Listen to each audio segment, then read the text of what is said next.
Yang membahas stomata, sekarang stomata kita akan bahas yaitu pada sel penjagaan. Di bawahnya saya. Ini berhubungan dengan osmosis dan juga pompa ion kalium natrium. Sel penjaga itu akan mengeras atau dia akan lembek, atau istilahnya dia akan bukit atau akan plasmolisis ketika celah stomatanya itu terbuka. Artinya celah stomata ini terbuka, sel penjaganya dalam keadaan dia akan bukit atau plasmolisis.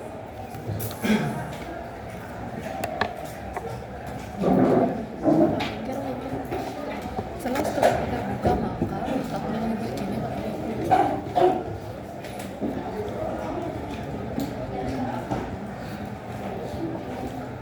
Celah stomata terbuka.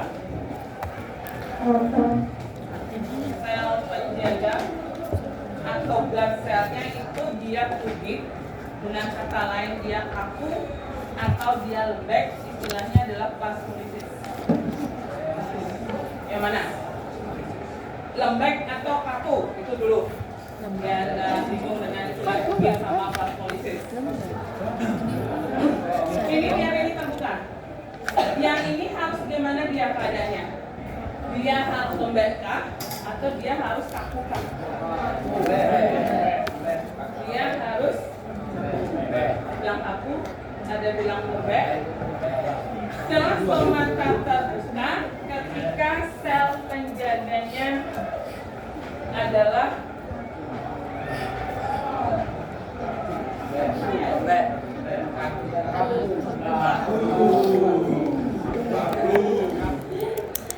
kalau ini lembek kan meleot ya, dia harus kaku baru celah stomatanya terbuka. Ini kita mulai dari belakang sebenarnya, baru ke depan. Sekarang pertanyaannya lagi, sel penjaganya itu kaku ketika kemasukan air atau air yang di dalam sel penjaga itu keluar. Atau ibu kasih angka aja, huruf aja. A, B. Yang B akan kaku ketika air itu dari A ke B atau dari B ke A. B akan kaku ketika air masuk dari A ke B atau B ke A. A ke B, B ke A. Ini akan kaku ketika air masuk dari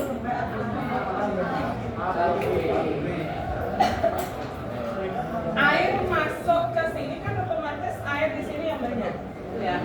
Kalau air dari B ke A kan air dari B keluar dia, kan dia akan lembek, ya. Nih kita dari belakang ke depan prosesnya. Ya. Kemudian pertanyaan berikutnya. Proses itu perpindahan air dari konsentrasi mana ke mana? Dari hipo ke hipar atau hipar ke hipo?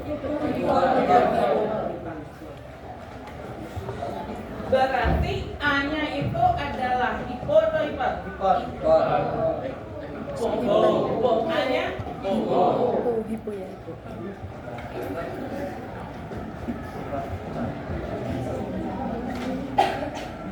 Artinya di sini air itu bisa masuk ke B karena di A-nya itu dia hipo, di B-nya dia hipar. Sehingga air itu dapat berpindah dari A ke B yang mengakibatkan nanti B akan kaku. Kemudian di sini kaliumnya peranannya di mana? Ya, ini. Kalau untuk menyebabkan B itu dia adalah hipertonis, otomatis kalium yang ada di sel tetangga itu dia akan masuk ke sini. Ya. Nih, dia harus masuk ke sini. Ya, kalium yang ada pada sel tetangga Ini proses pertamanya. Ya, tadi kita prosesnya adalah dari belakang ke depan untuk mengingat kembali dulu. Ketika ingin membuka celah stomata, di B ini dia harus hiper dulu, ya. Yang A harus hipo. Untuk membuat B itu hiper, maka terjadilah proses kompak ion, di mana K itu dia akan masuk ke dalam B atau ke dalam sel penjaga, sehingga di dalam sel penjaga ini akhirnya dia akan menjadi hipertonis. Setelah hipertonis, maka otomatis air itu bisa masuk ke dalam ini. Kalau sudah di dalamnya hiper, di luar berarti lebih hipo ya. Sehingga air yang ada di luar sel penjaga, yaitu pada sel tetangga, bisa masuk ke dalam sel penjaga, sehingga menyebabkan B itu lambat laun dia akan menjadi kaku atau tutup, sehingga akhirnya celah stomata itu bisa terbuka. Kalau ingin menutup celah stomata, ya, celah stomata tertutup, berarti sel penjaga ini dia harus lembek, atau istilahnya adalah plasmolisis. Lembek, atau istilahnya ini adalah plasmolisis. Berarti di sini terjadi proses perpindahan air dari B ke A. Tuh ya. Di sini berarti B-nya itu harus yang hipotonis, A yang harus hipertonis. Untuk membuat keadaan dia B itu hipotonis, kemudian dia A itu hipertonis, yang awalnya K itu berada di dalam sel penjaga dikeluarkan, dibalikin lagi dia ke sel tetangga, seperti itu. Sehingga akhirnya bagian yang dalam ini dia menjadi hipotonis pada sel penjaga, yang di luar menjadi hipertonis. Disinilah air akan berpindah dari ini bagian B ini A. Air berpindah dari B ke A. Ya, lambat laun sel penjaga ini kehilangan airnya, akhirnya sel penjaganya lembek, celah stomatanya akan tertutup. Itu ya prosesnya. Itu proses membuka menutupnya stomata. Pokoknya intinya kalau terbuka berarti sel penjaga atau guard selnya itu dia akan kaku. Membuat sel penjaga kaku, airnya harus banyak. Agar air bisa masuk ke dalam sel penjaga, di dalam sel penjaga harus hiper. Karena air itu berpindah untuk osmosis itu dari hipo ke hiper. Kalau air udah banyak masuk, berarti akhirnya sel penjaganya jangan kaku, seperti itu. Ya. Kalau mau buat penutup stomata, ya buat kebalikannya. Biar airnya keluar dari sel penjaga, di luar yang harus lebih hiper, di dalam yang harus hipo. Kalau sudah di dalam hipo, di luar hiper, otomatis air akan berpindah dari hipo ke hiper. Seperti itu. Intinya adalah di mana banyak ada kalium, di sanalah dia akan hiper. Ya. Karena kalium ini kan merupakan salah satu zat terlarut, ya, ion. Nah, kan ion-ion juga termasuk ke dalam zat-zat atau senyawa yang terlarut. Itu untuk membuka dan menutupnya stomata. Apakah sudah bisa dipahami? Ya, di sini kalian harus ingat perubahan atau perpindahan air itu untuk osmosis dari mana ke mana, itu dulu. Karena kalau itu sampai salah, prosesnya juga akan salah. Ini masih Ibu ingatkan kembali konsep atau kata kuncinya. Ini untuk osmosis. Ini hipo, ini aja ingat satu untuk osmosis ini. Ya. Nanti kalian lihat tanda panahnya dia kemana, itu ya. Air itu dapat pindah dari hipo ke hiper. Tanda panahnya kemana? Ini prinsip untuk yang osmosis. Di samping itu juga nanti mohon latihan soal juga tentang osmosis, gitu ya. Karena terkadang ketika pertanyaannya atau diubah sedikit saja itu sudah beda lagi, bingung lagi prinsipnya, gitu ya. Kemudian kita akan lanjut ke bagian berikutnya dari derivat epidermis, yaitu trikoma atau trikomata, gitu ya. Trikoma atau trikomata itu berarti rambut-rambut halus. Ya, di mana rambut-rambut halus ini merupakan tonjolan dari epidermis. Ya. Dan ukurannya sangat kecil, tipis. Tapi di sini tetap ibu buat lebih besar saja, biar lebih kelihatan aja. Misalnya ini adalah epidermis. Ya, epidermis itu kan selapis sel yang terdiri dari satu lapis sel, kemudian dia kuat dan tanpa ruang antara. Trikoma atau rambut-rambut halus itu berasal dari sini penjulurannya, dari bagian epidermis. Ini trikoma atau trikomata. Dari sana dia. Makanya kenapa trikoma ini dikatakan berdiferensiasi, karena bentuknya tidak lagi berbentuk misalnya persegi panjang. Dia sudah berbentuk memanjang halus, gitu ya, kecil dia, kayak rambut yang kalian miliki, dia kecil seperti itu. Kemudian trikoma ini terdapat pada akar, terdapat pada daun, terdapat pada bagian bunga juga. Ya, karena ada beberapa bunga yang memang mahkota ataupun kelopaknya itu ada rambut-rambut halusnya. Ya. Kalau pada akar, trikoma ini disebut dengan rambut-rambut akar. Ya, kalau pada akar. Tuh, trikomanya lebih dikenal dengan istilahnya rambut-rambut akar, atau boleh juga kalian sebut bulu-bulu akar. Karena di tumbuhan tidak ada ketentuan dia harus rambut tertentu. Kalau di vertebrata ada ketentuan. Kalau itu dia dalam kelompok atau kelas Aphes, bulu namanya. Kalau pada mamalia itu baru rambut namanya. Itu ya, makanya salah dibilang itu adalah bulu kucing, bulu kucing. Keduanya itu kan merupakan mamalia. Ya, rambut. Ini juga karena sudah kebiasaan menyebutnya, akhirnya di Watsana juga sering disebut sebagai bulu mata. Ini kan rambut. Rambut Ya, mata. ya harusnya.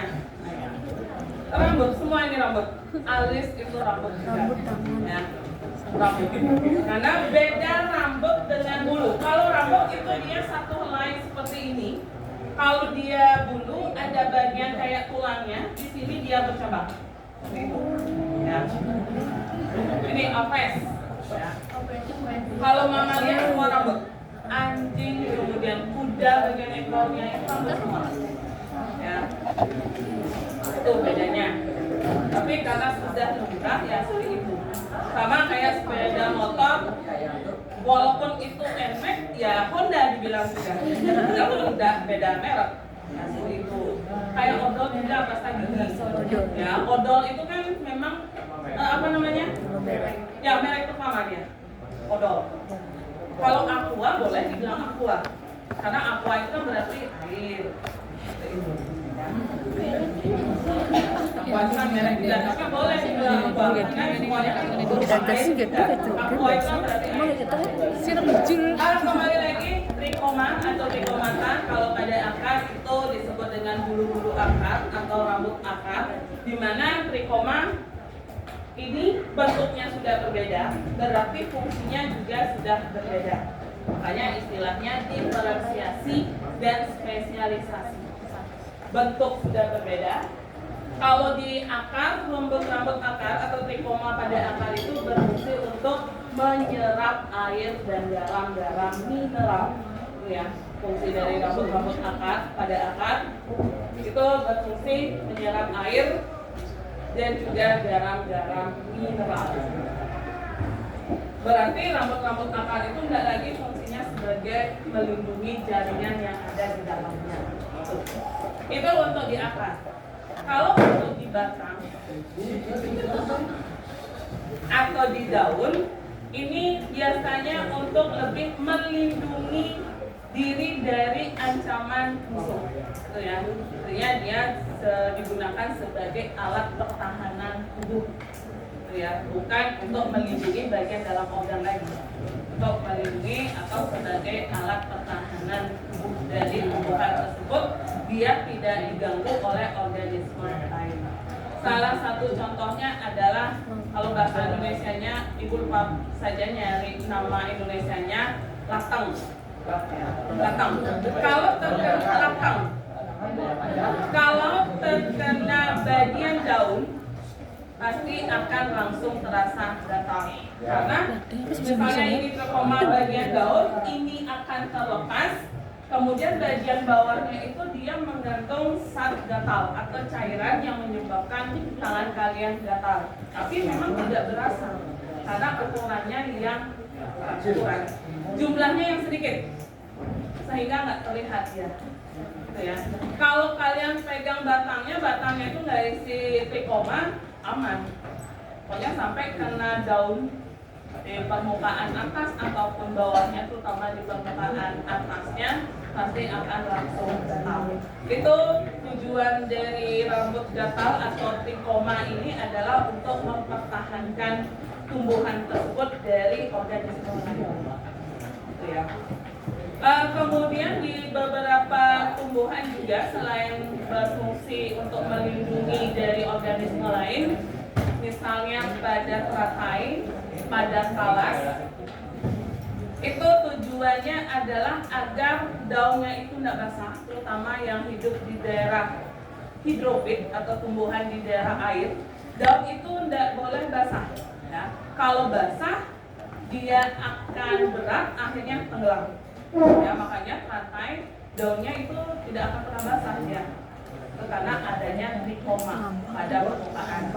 Atau mungkin waktu kecil pernah nyoba talas diisi air di atasnya, pasti airnya tidak akan nempel, dia akan membentuk butiran-butiran. Itu karena ada trikoma pada permukaan. Itu untuk trikoma, rambut halus. Kemudian setelah trikoma itu adalah emergensia. Emergensia ini juga sama sebenarnya seperti trikoma. Dia juga merupakan penjuluran dari epidermis, tapi ukurannya lebih besar, ya, dan lebih kaku dia. Sama seperti ini dia sebenarnya. Misalnya ini epidermis juga sama penjuluran. Ini emergensia. Di mana emergensia ini tidak hanya dia pada bagian epidermis saja dia mengalami penjuluran atau pemanjangan, tapi juga bagian subepidermis. Bagian bawahnya disebut subepidermis. Nanti ketika kita membahas tentang organ, yang dimaksud dengan subepidermis itu adalah korteks. Jaringan di bawah dari epidermis itu adalah korteks, ya, korteks atau subepidermis. Emergensia itu ada juga mulai penjulurannya dari korteks atau subepidermis. Ya, ini juga emergensia. Contoh emergensia misalnya adalah bulu-bulu pada rambutan, ya, atau buah yang sejenisnya. Ya. Buah alamanda atau buahnya bunga puding, pernah lihat? Pernah lihat buah dari bunga puding atau alamanda? Dia warna hijau juga sama, kayak rambutan tapi lebih kaku dia. Kayak rambutan Aceh dia. Apa? Kecubung beda lagi. Beda lagi, kecubung. Gitu ya. Artinya itu termasuk emergensia. Kemudian kalau tumbuhan lain itu kan pada buah. Kalau pada batang misalnya adalah duri pada bougainville, ya. Kembang kertas itu termasuk. Ya. Itu, tapi tidak semua duri termasuk ke dalam emergensia. Duri yang berasal dari kotek, duri yang berasal dari epidermis baru termasuk ke dalam emergensia. Ya. Kalau pada batangnya, kalau pada buah seperti rambutan tadi, atau buah apa ya, buah semir apa ya, kalau misalnya bagian dalamnya itu kalau dulu dipakai semir rambut yang warna merah, itu juga termasuk ke dalam emergensia. Mungkin sekarang sudah jarang buahnya itu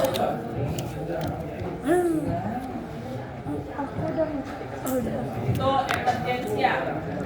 Kemudian kalau spina, ini adalah duri juga nama lainnya. Kalau spina itu berasal dari bagian silinder pusat, artinya sudah berasal dari pembuluh kayunya. Ya. Pembuluh kayu itu berada di bawah dari kotek. Ibu buat garis-garis ini aja. Ini paling atas itu namanya epidermis. Lapisan kedua itu yang disebut dengan subepidermis atau kotek. Lapisan yang ketiga atau lapisan yang paling dalam itu yang disebut dengan silinder pusat atau stele. Jadi ketika bahas tentang organ, kan kalian lihat gambarnya bagaimana stele, bagaimana kotek, epidermis. Pokoknya kalau batang itu dia 3 lapisan. Paling luar itu yang disebut dengan epidermis. Lapisan keduanya itu disebut dengan kotek. Lapisan paling dalam itu adalah stele. Xilem dan floem itu terdapat di bagian stelenya atau silinder pusat.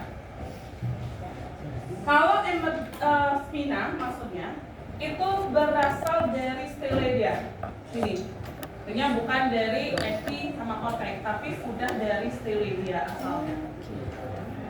Ini dia. Seperti itu. Artinya penjulurannya sudah mulai dari stele atau dari inti tengah dari tumbuhan tersebut. Ya. Contoh dari spina atau duri itu misalnya duri mawar. Salah. Maaf, kebalik. Yang emergensia itu tadi contohnya duri mawar. Ya. Cuma di sana aja kebaliknya. Kalau yang bukan gambarnya sama. Contohnya aja yang kebalik. Kalau yang emergensia saatnya jam 6 dimulai. Kalau yang spina adalah bougainville. Contohnya aja kebalik. Kalau tadi di sini tetap rambutan masuk, buah pada alamanda, manda juga termasuk.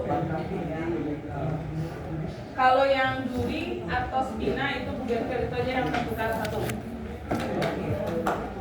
Untuk membedakan spina sama emergensia, kalian bisa cari duri mawar atau duri bougainville yang sudah tua, ya sama-sama tua. Ya. Kalian potek atau lepaskan. Ya. Pasti lebih gampang melepaskan duri pada mawar daripada duri pada bougainville. Ya. Karena kalau duri pada mawar dia masih di permukaan, gampang dilepaskan. Kalau pada bougainville durinya udah masuk sampai ke tengah dia, sampai pembuluh kayunya, makanya susah untuk dipotek atau dilepaskan. Ya. Kalau yang masih muda semuanya gampang dilepaskan. Duri bougainville pun kalau muda gampang dia lepas. Dari yang duri yang memang sudah tua. Gitu ya. Itu bedanya emergensia sama pinah. Yang bentuknya kalau di belakang itu sama-sama kayak duri. Tapi yang Nama duri itu spina. Nama lain dari duri itu adalah spina. Kalau emergensia, walaupun bentuknya seperti duri, tapi bukan duri atau spina. Ya. 1, 2, 3, ini satu aja. Yaitu ya sel kipas. Disebut sel kipas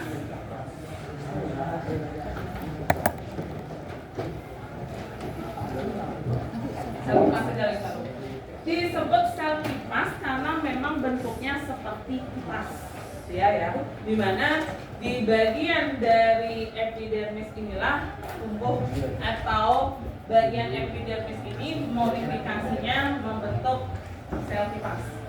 Misalnya seperti ini. Epidermis dulu. Epidermis inilah nanti akan membentuk bentuk kayak kipas ya. Seperti itu. Ini lagi epidermis sampingnya. Inilah yang disebut dengan sel kipas. Sel kipas ini dia memiliki beberapa fungsi. Pertama, dia fungsinya untuk menyimpan air. Itu fungsi pertama sel kipas. Tuh ada di epidermis dia. Bentuknya memang seperti kipas. Bisa terbuka, bisa tertutup nanti. Dimana aja kipas seperti itu. Artinya ini kipas bukan kipas ini ya, tapi kipas yang kayak kipas Bali itu ya. Kemudian fungsi keduanya menyebabkan daun itu menggulung. Misalnya menggulung. Misalnya pada daun pisang, itu daunnya menggulung. Kemudian daun apa lagi menggulung ya? Daun itu kan ketika muda itu ada menggulung, ada yang cuma tertutup terbuka. Ya. Selain pisang daunnya menggulung, ya paku. Kemudian daun apa lagi? Daun pada tumbuhan rhizoma atau misalnya daun kunyit, ya, jahe dan yang lainnya. Itu dia menggulung. Artinya sel kipas ini menyebabkan menggulung.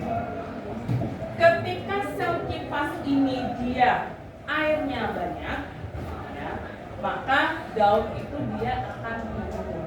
Ya kan? Karena ini dia terbuka, otomatis menekan yang lainnya, daun itu akan menggulung. Ketika ini dikit airnya kan tertutup dia, maka daun itu dia akan terbuka. Artinya sel kipas ini berisi banyak air itu ketika dia masih muda, daun itu masih muda, banyak airnya, sehingga daun itu dia mampu menggulung. Kalau daun itu sudah semakin, boleh dikatakan dia sudah semakin tua, maka sel kipas ini dia akan semakin sedikit airnya, tapi tetap ada air di dalamnya. Makanya dikatakan sel kipas ini juga berfungsi untuk menyimpan air. Ya. Itu untuk epidermis. Nanti kita lanjutkan lagi ke bagian jaringan lainnya, yaitu jaringan parenkim atau jaringan dasar. Atau di sini parenkim disebut jaringan dasar karena parenkim